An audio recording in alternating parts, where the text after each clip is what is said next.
ونصلي على رسوله الكريم أما بعد فأعوذ بالله من الشيطان الرجيم بسم الله الرحمن الرحيم ومن يرتد منكم عن دينه فيمت وهو كافر فأولئك حبطت أعمالهم في الدنيا والآخرة وأولئك أصحاب النار هم فيها خالدون.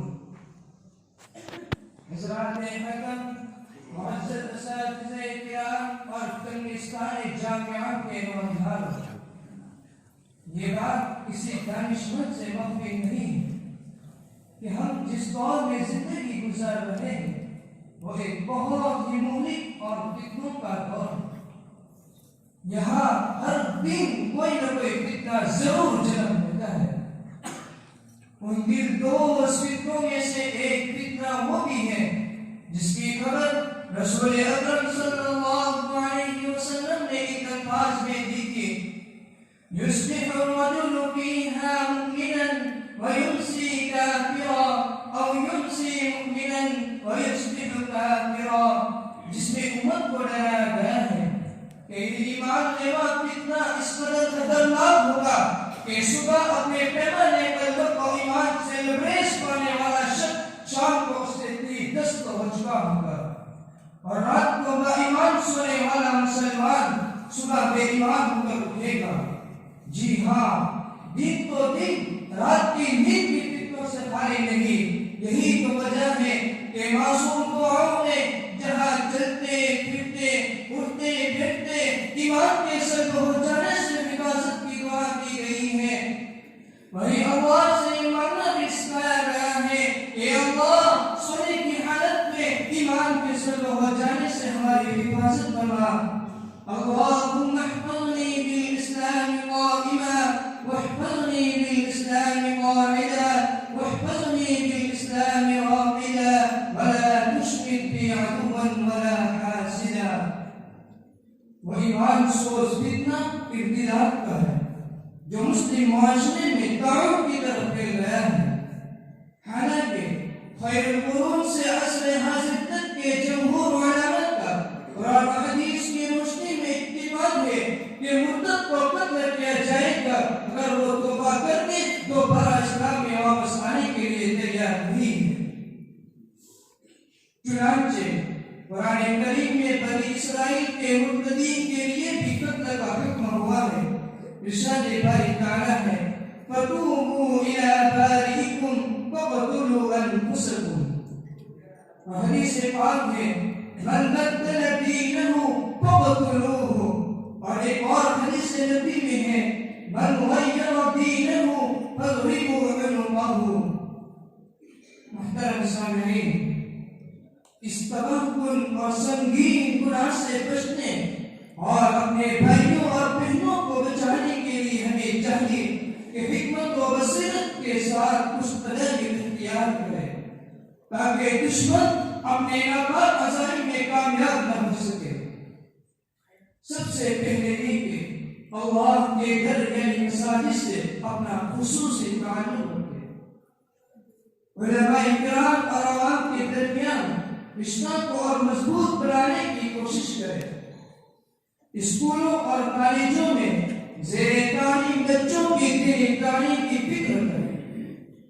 محترم سامعین، ہم میں سے اکثر اپنی لڑکیوں کو اسکولوں، کالجوں اور یونیورسٹیوں میں بھیجتے ہیں اور بالکل خبر نہیں لیتے کہ ہماری لڑکی وہاں سے میتھمیٹکس پڑھ رہی ہے یا وہاں سے فحاشی پڑھ رہی ہے، ہماری لڑکی وہاں سے سائنس پڑھ رہی ہے یا وہاں سے کفر سیکھ رہی ہے، بالکل بے خبر ہے۔ اور جب کوئی مولوی کہتا ہے بھائی اپنی لڑکیوں کو پردہ کراؤ، باحیا بناؤ، بے پردہ مت رکھو، تو بھائی کا لال کیا جواب دیتا ہے کہ مولانا لوگ پتہ نہیں کیا پرانے زمانے کی باتیں کر رہے ہیں، زمانہ تو بدل گیا۔ ارے اللہ کے بندے، زمانہ بدل گیا تو کیا رسول اللہ بدل گئے؟ اسلام بدل گیا؟ قرآن بدل گیا؟ کیا بدل گیا؟ کہیے کہ ہم بدل گئے۔ زمانے کو مت کہیے کہ زمانہ بدل گیا، جھوٹ نہیں ہے کہ زمانہ بدل گیا،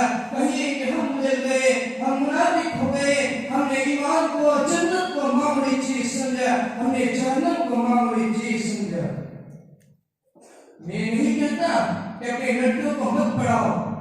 یقیناً ہمیں اپنے بچوں اور بچیوں کو ڈاکٹر، انجینئر اور وکیل بنانا ہے، لیکن سب سے پہلے ان کو مسلمان بنانا ہے۔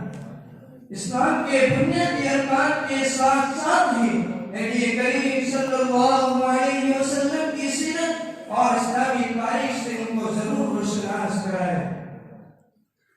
محترم سامعین، شرپسند ہندوتوا تنظیموں کی جانب سے ہر دن مسلمان لڑکیوں کو مرتد بنانے کی مختلف سازش رچی جا رہی ہے اور اس کے لیے اسکیمیں تیار ہو رہی ہے۔ ٹائمز آف انڈیا کی سروے رپورٹ کے مطابق صرف کچھ سالوں میں ہمارے ملک ہندوستان میں 11 لاکھ مسلم لڑکیوں نے غیر مسلم لڑکوں سے شادی رچی ہے۔